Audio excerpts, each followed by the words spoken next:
ہماری یونیورسٹیوں کا ماحول تحریر لازمی پڑھیے گا، حقیقت پر مبنی تحریر ہے، اپنی ری سے آگاہ کیجیے گا۔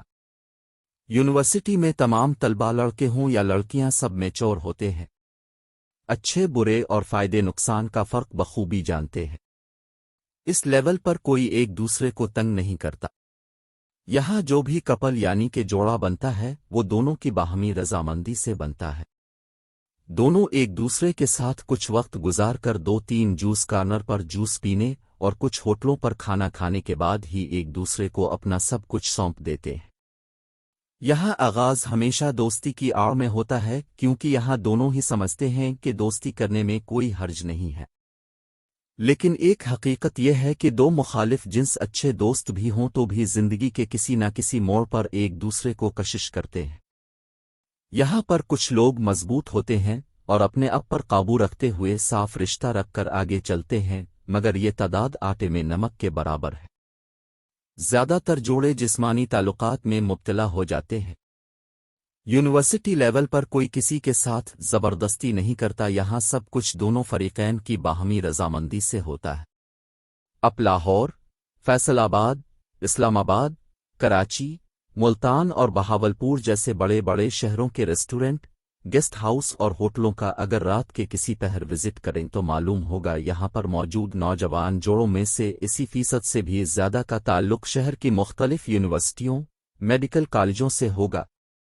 آپ مختلف پیزا شاپ، جوس کارنر کا وزٹ کریں تو آپ کو یہاں یونیورسٹی کی کلاسز بنک کر کے ڈیٹ پر آنے والے نوجوان جوڑوں کا ایک جم غفیر ملے گا، اور 50 روپے والا جوس کا گلاس آپ کو 200 روپے کا ملتا ہے۔ 30 منٹ تک کوئی پوچھنے نہیں آتا، 30 منٹ بعد آپ کو ایک اور آرڈر کرنا پڑتا ہے۔ یہاں اندر کرسیوں کی جگہ صوفے لگے ہوتے ہیں، یعنی کہ پورا ماحول بنا ہوتا ہے، اب جو مرضی چاہیں کر سکتے ہیں۔ تو یہ کہنا کہ یونیورسٹی لیول پر لڑکیوں کو جنسی زیادتی یا درندگی کا نشانہ بنایا جاتا ہے، سراسر غلط ہے۔ یہاں نوجوان کپل شادی شدہ جوڑوں کی طرح زندگی بسر کرتے ہیں، اور پوری کلاس بلکہ پورے ڈپارٹمنٹ کو خبر ہوتی ہے کہ کون سے والی کس کی ہے اور کون سے والا کس کا۔ آپ ان بڑے شہروں میں اگر شاپنگ مالز کا وزٹ کریں گے تو معلوم ہوگا کہ نوجوان جوڑے ایک دوسرے کے ہاتھ میں ہاتھ ڈال کر کمر اور کاندھے پر ہاتھ رکھ کر خریداری کرنے نکلے ہوں گے، جن میں زیادہ تر کا تعلق اس شہر کی مختلف یونیورسٹیوں سے ہوگا۔ پارک میں جائیں تو بہت ساری تتلیاں کچھ پروانوں کے ساتھ چپک کر یہ کہہ لیں کہ ان کی گود میں بیٹھی ملیں گی آپ کو۔ آپ یونیورسٹیوں کا اگر وزٹ کریں تو آپ کو رات کو گرلز ہاسٹل اور بوائز ہاسٹل سے بہت سارے لڑکے اور لڑکیاں غیر حاضر ملیں گے، ان سب کے گھر پر کال کریں تو معلوم ہوگا کہ وہ تو یونیورسٹی میں ہے۔ آپ مختلف ہوٹلوں اور گیسٹ ہاؤس کا وزٹ کریں تو آپ کو ان میں سے زیادہ تر یہاں پر ملیں گے، اور جن لڑکوں اور لڑکیوں کا تعلق اسی شہر سے ہے تو بھی پریشانی کی بات نہیں ہے۔ آپ کو شہر میں ایسے بہت سارے ہوٹل ملیں گے جو صبح 8 بجے سے 1 گھنٹہ یا 2 گھنٹے کے لیے نوجوان جوڑوں کو کمرے کرایہ پر دیتے ہیں۔ ایسا معلوم ہوتا ہے کہ یہ سارے ہوٹل بنے ہی اسی کام کے لیے ہیں، اور سونے پر سہاگا کے ان سارے ہوٹلوں کو بڑے بڑے پولیس افسران، بیوروکریٹ یا پھر سیاستدانوں کی پشت پناہی حاصل ہے۔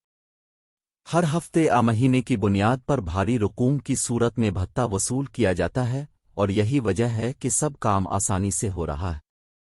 اگر کبھی میڈیا کا دباؤ یا پھر کوئی بڑی مجبوری ہو بھی تو ان ہوٹل والوں کو پہلے سے ہی آگاہ کر دیا جاتا ہے۔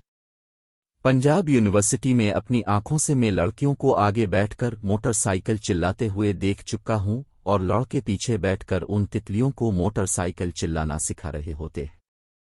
پنجاب یونیورسٹی اور خاص طور پر قائد اعظم یونیورسٹی اسلام آباد میں آپ کو لڑکیاں چھوٹی چھوٹی شرٹس اور بہت باریک لباس پہنے اور چھوٹے چھوٹے ٹروزر پہنے نظر آئیں گی۔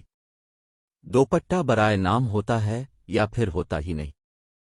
اتنے باریک باریک لباس ہوتے ہیں کہ جسم سارے کا سارا آویزاں ہو رہا ہوتا ہے، اور سفید کپڑوں میں سیاہ رنگ صاف جھلک رہے ہوتے ہیں۔ میں نے اپنی ان آنکھوں سے بہت سی خواتین کو حجاب میں یونیورسٹی آتے دیکھا ہے، اور پھر ایک طرف ٹھہر کر یہ حجاب اپنے پرس میں ڈال کر پرس سے ایک چھوٹا سا باریک دوپٹہ گلے میں ڈال کر اپنی اپنی کلاسز میں جاتے دیکھا۔ پھر جب چھٹی کے وقت باپ اور بھائی کے آنے کا وقت ہوتا ہے تو پھر سے وہی حجاب پرس سے نکال کر پہن لیا جاتا ہے۔